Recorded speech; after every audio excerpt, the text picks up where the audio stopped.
Welcome, everyone. We are so happy to be here with you and take your questions about the HEALEY ALS Platform Trial. Today, I'm here with Dr. Sukovic and our patient navigation team, Alison Bullat and Catherine Small. And I'll leave people a second to join. I know I see the numbers that are increasing. I see participants are joining the webinar, so thank you for that. I see many familiar names, so thank you for coming back, and also some new names. So thank you for joining us. And the HEALEY ALS Platform Trial is really a phenomenal collaborative project that involves many different academic groups, foundations, patient groups, as well as industry partners. And the logos are on the slide. Next slide. As always, I'll start just by briefly explaining the design of the trial, and then we'll have lots of time for your questions. So the platform trial is a perpetual adaptive trial. So what that means is that it can change over time. And one of the key features here is that we can continue to add new drugs to be tested. At this time, we are testing 4 drugs listed on the slide. And a key feature of the platform trial approach is that the drugs, each drug has a small placebo arm, so that the randomization ratio is 3 to 1, meaning that more people will be assigned to active compared to placebo. But then the placebo data is combined in a shared placebo group so that we can compare each drug to a large enough placebo group. So from the point of view of the participant, it's advantageous because we only have 25% chance of being on placebo, but then from a statistical point of view, we can still make statistical comparisons because of this shared placebo. And I wanted to explain how the flow through the trial would look like from a participant perspective. So as you can see there in the animation, the participant enrollment starts with informed consent to make sure that the participant understands and can ask questions about the process. That's when we do the first screening visit.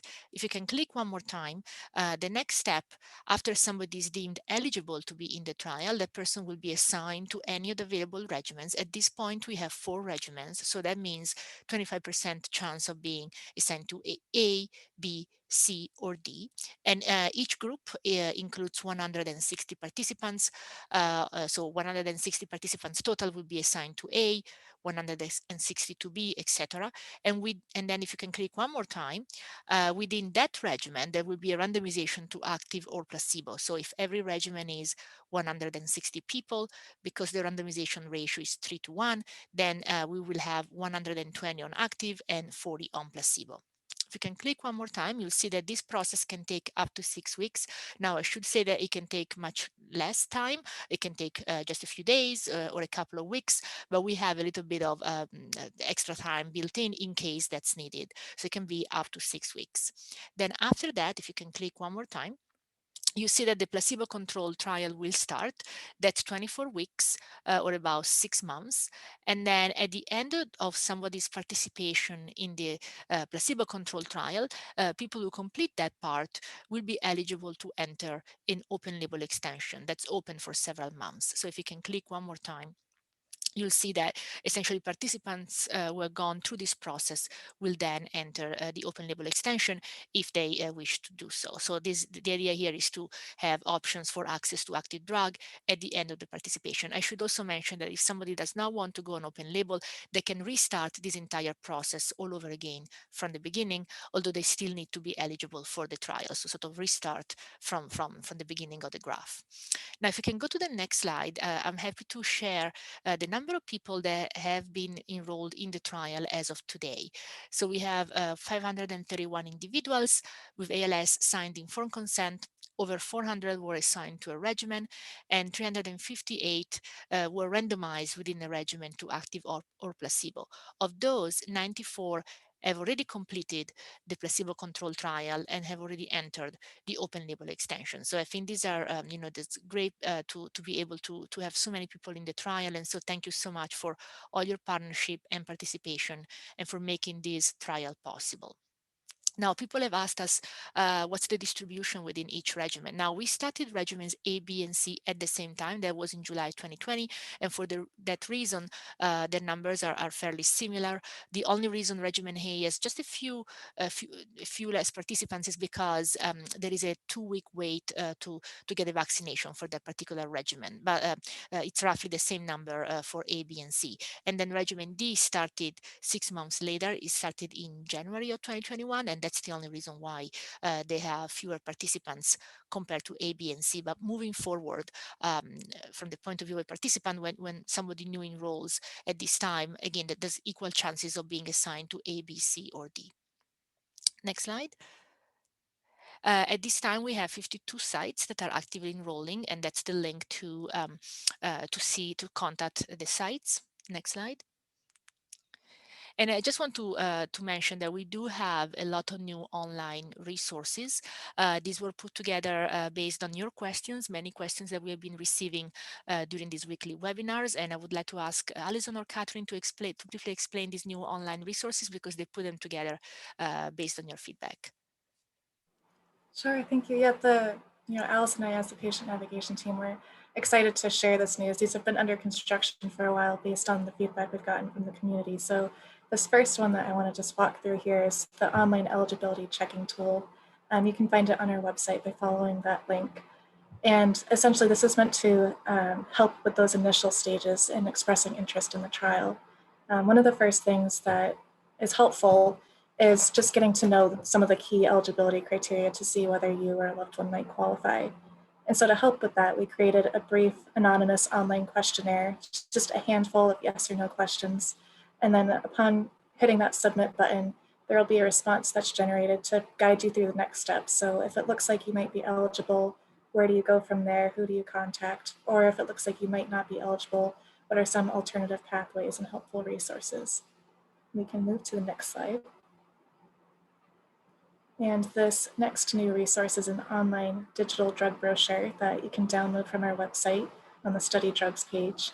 And this is really meant to be a resource for anybody who's interested in learning more about the background science and mechanism of action for the 4 different investigational products that we're testing. So these have information about the scientific rationale for why these drugs were included in the trial. We have links to our previously recorded drug webinars, as well as links to the website. So it's a really good resource in that respect. And we can head to the next slide here.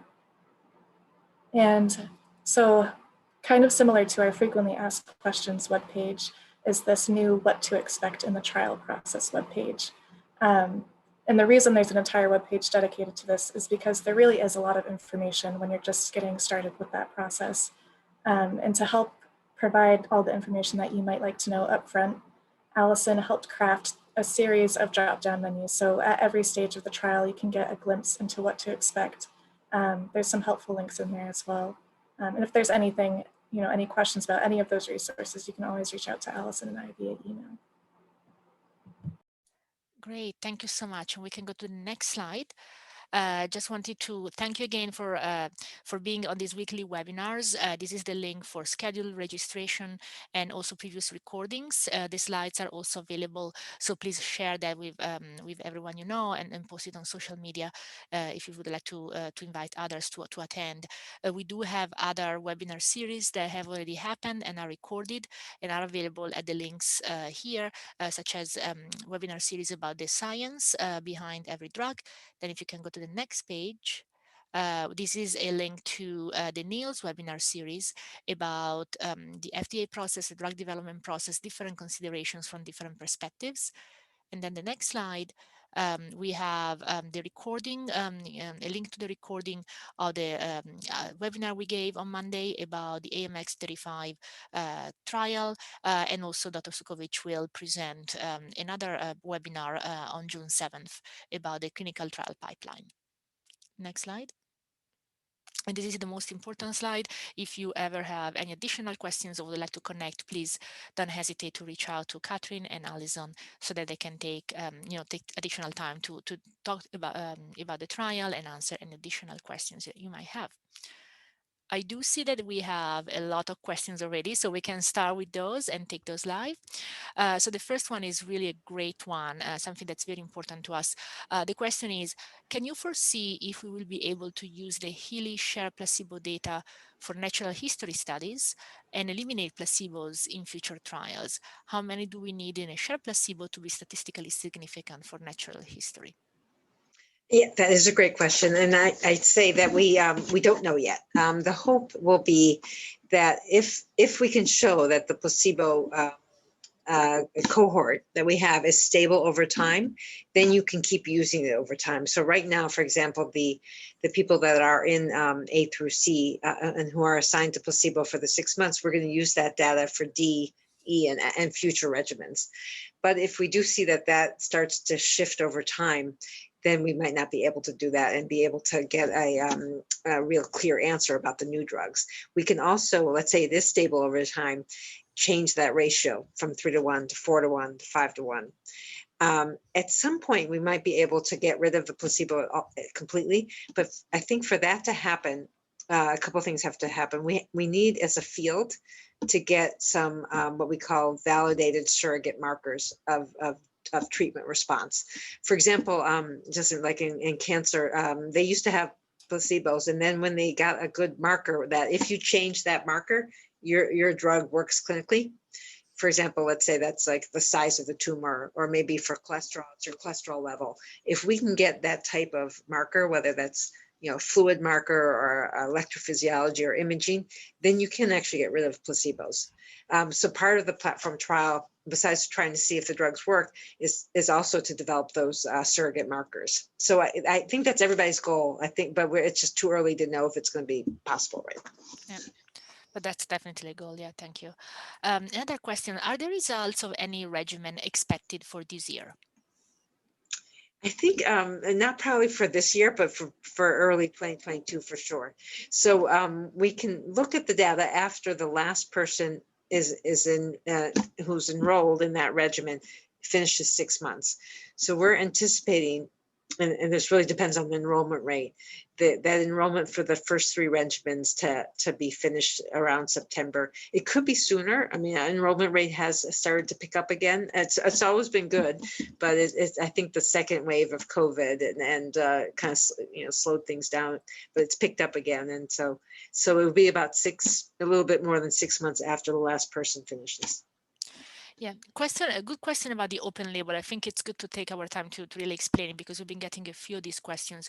The open label, is it a commitment where you have to do the whole year in the open label? Or, for example, could you do less than 1 year and then randomize again if somebody's still qualified? For example, after you do only 10 months in OLE? Great question. So yeah, absolutely. So we want to provide the open label extension drug to the participants for as long as they want it, and and also until we have the results of the double-blind period. But someone can change their mind. They could stop after a month, 2 months, 3 months, whenever they wanted to do something else, whether that's to re-enroll in the platform trial or to enroll in a different trial. It's definitely an option, something to discuss, obviously, with your neurologist and the site team there.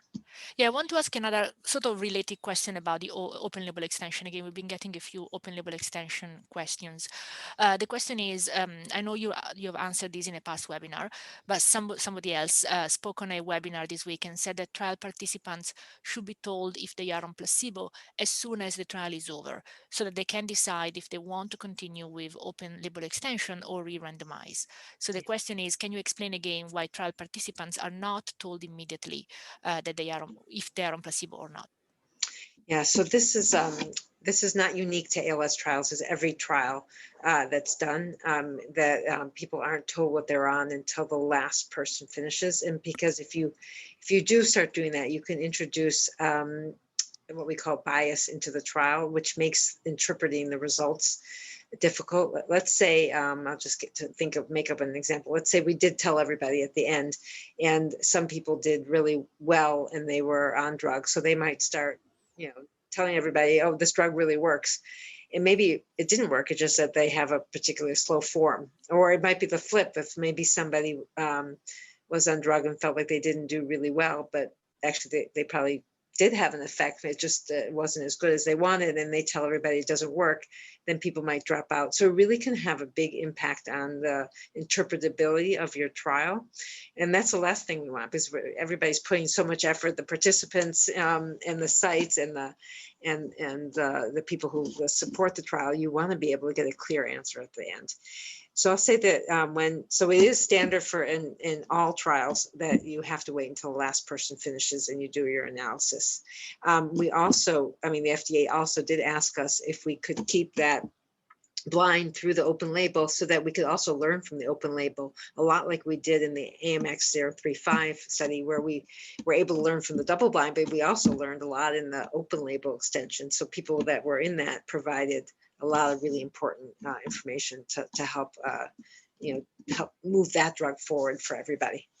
Yeah. There's a couple of questions about advocacy, so I'll take them both. So the first one is about the ALS Association, and the statement that this person put in the chat is, the ALS Association on Tuesday, May 18th, 2021, announced the goal of making ALS a livable disease by 2030. And this person says, that means that the nation's largest ALS nonprofit plans to end the fatal nature of this neurodegenerative disease within a decade. And so the question is whether, if this is, if we have an opinion about the ALS Association announcement, and the comment from the audience is that this could be just an excuse for not doing enough today. Yeah, so I hadn't actually seen that announcement, but I think from what you said, I can understand what it is.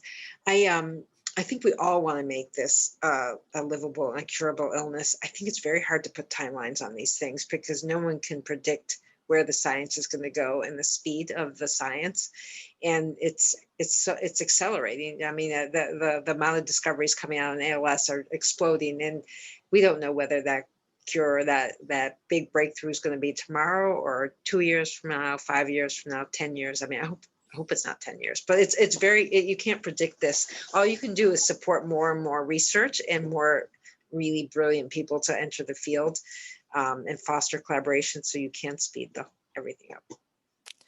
There's a question about ALS Awareness Month. So we are in May, the ALS Awareness Month. But if you do a Google search, May's ALS Awareness Month, you'll get disappointing results. So the comment is that no major news outlets were listed in the first 5 search results pages on Google, just a lot of local outlets. So I guess the question is, do you feel that awareness of ALS is adequate? It's a good question. I think it's so much better than it used to, but it's not adequate. And I also, I don't think we should just have May as awareness. It should be like all year long, and we need to keep awareness up. We need to keep advocacy to get more funding support from the NIH and the Department of Defense. I know many groups are doing that and succeeding, but we need to keep at it, because if we're not advocating for those resources, other groups are. There's just a lot of need to accelerate research. So I think there's always much more to do, and I'm sorry to hear that. I didn't realize that, but June 2nd, I think, is going to be a phenomenal awareness day. But again, we need it to be more than one day. But that is going to be I hope a real game changer. Yeah. So there's a question that just came in. What amount of money would you want NIH to fund if you had your perfect wish? $1 billion. And no, it's hard to say. I don't say that facetiously, but I actually think you might need. You can do a lot right now. I think it's 80 to 100 million. The Department of Defense just increased their money, and that's all great. But it's still, if you apply to NIH for a grant, they're still funding at the 10 to 12 percentile. So only those top grants, and that means you're leaving a lot of really good ideas in science unfunded, or taking a long time to get funded. It still takes like 12 months from the time you might write your grant to when you get funded, and sometimes longer. So I think we need more funds from them, and also other groups, like many great foundations who can fund faster, and perhaps higher risk studies. Right. Yeah, there's a question that the patient navigator just got by email. And the question is about CNM AU8, which is the regimen C drug. The question is whether that's one of the regimens, which it is. And so the question is when we will have some interim analysis. They saw some news coming out of Australia about this drug. Yeah, that's a really good question. So it is one of our regimens, and I think the science is great, and we have a really good taped webinar on their science as well. They announced, they did two announcements, one in December at the International MND meeting and one more recently at the NCALS meeting, where they looked at data from their study in Australia, which I believe is 80 people, some people on drugs, some people on placebo. And they didn't unblind, so they didn't know who was on drug and who's on placebo, but they looked at the entire group and just looked at how they were doing on some of their measures, which are measures of motor connection to the muscle, motor nerve connection to the muscle. And they said that the group was doing better than they expected. But again, they didn't unblind, so they don't actually have results. I'll just be honest. It's an okay thing to do like that, but you don't know. It could really be nothing. It could be something. So I think we have to wait until those results are done, which hopefully won't be too much longer. For our study, we don't look at efficacy until the last person finishes 6 months. And again, I'm hoping that will be in the first quarter, perhaps early second quarter of 2022. We do look at, at safety all the time, and we do something called futility analyses. That happens with a separate committee who's unblinded, the data safety monitoring committee, and they look at the data at a certain frequency so that if a drug was what we call futile, meaning that it wasn't going to work, they could abort that arm early. And that's really important to do in any trial. And it's something it's a unique feature we built into the platform trial, because we never want to keep people on the drug that doesn't have a hope to work. And as soon as we might know that, we want to stop. But that's the only look at the data. We don't look at the efficacy until the last person finishes their 6 months. Yeah. Question, more general question. Can you talk about the halo effect in neurological diseases and how ALS research helps others and vice versa? Yeah, that's really a really good question. So, ALS it's obviously it's unique illness. However, there are some overlaps in some of the biology with other neurodegenerative diseases like Alzheimer's or Parkinson's. And when we, things that we learn in ALS can help these other fields and vice versa. And even the way we approach trials can help. For example, we've been approached now by the Parkinson's disease groups, as well as some of the Alzheimer's disease groups. They want to do the same type of platform trial. And so we're helping them, but also some of the same drugs are being used in these different diseases. Yeah, there's another sort of technical question about the open label extension when someone finds out whether they were on placebo versus active drug. And so the specific question is, whether they will find out once the last person enrolled in all 4 arms finishes the 24-week trial, or when that's going to be after everyone has decided to do the OLE. So essentially a little bit more details about the timing. Yeah, so we will let people know what they were on during the double blind as soon as we're done with the analysis of the double blind. So what typically happens is the last person finishes the 6 months on double blind. You need a little time to collect all the last data and clean it and do your statistics. Then you look at the results. And then after you're done with that and you don't have to do any more analyses, then you can let people know what they were on. Yeah, that's a follow-up from last week. We spoke about inviting Dr. Fauci to Lou Gehrig's Day.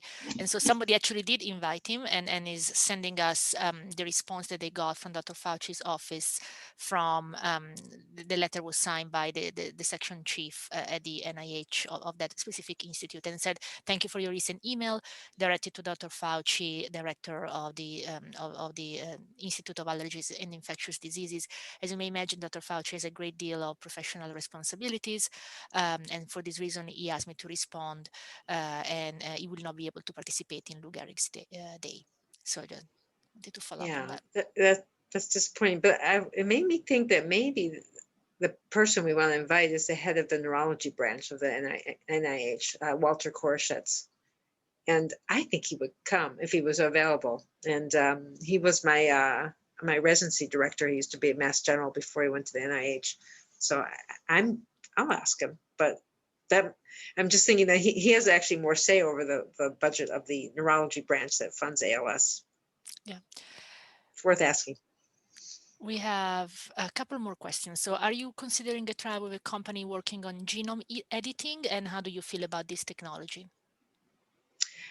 I think the technology is amazing, and what we can do now to modify genes of interest in people safely is incredible. So yes, if a company came to us, or we approached a company that had a good product for ALS that was a gene therapy or gene editing approach, they could definitely be part of the platform trial. We are talking to a lot of companies. We've now 57 companies in some way have approached us about the platform trial. 30 that have officially applied to be part of it, of which we've chosen 6 so far. And then another 27 that have treatments that might be coming more towards 2022.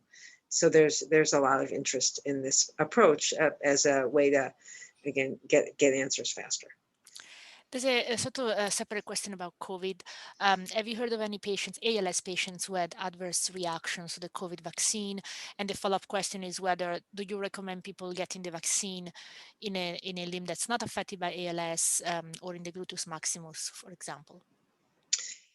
Yeah, really good question. I haven't, personally, from my experience with the people that I care for, have not seen any bad reactions. But that doesn't mean, because that's just my narrow view, right? So I don't know if there's any larger database that's looking at this. I would recommend it in the arm, and I don't think it matters if it's the affected or not affected arm. Yeah, another question about future therapies. Will the platform trial consider a biologic or only something overseen by CDER, which is the group at the FDA that oversees non-biologic drugs?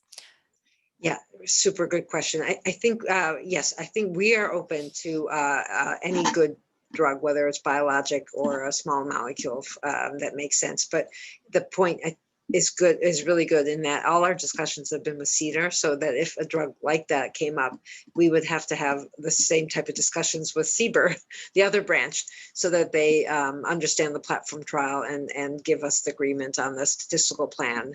And hopefully, the two groups would help each other on that. Yeah, and sort of a related question. Did the company investigating Ataxin-2 ask to participate in the platform trial? No, they haven't, but that's because they're in a different phase of development. So the Ataxin-2 antisense oligo trial is in the phase 1 dose finding study. But if they decide to go on to the next phase, we would definitely be wanting to talk to them. Yeah. There's a question about diagnosis. How do you rule out chronic fatigue over an ALS diagnosis?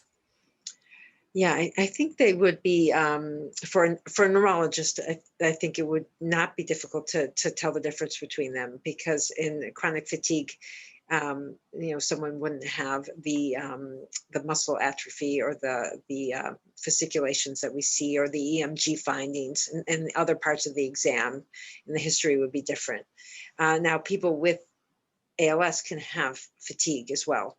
But I don't think the other one, you can differentiate these diseases, but the symptom of fatigue can be part of ALS. Right. I think that was the last question. So as always, great questions, and we'll be back next week. Yeah, hope to see you all. Thank you. Have a good night. Thank you so much.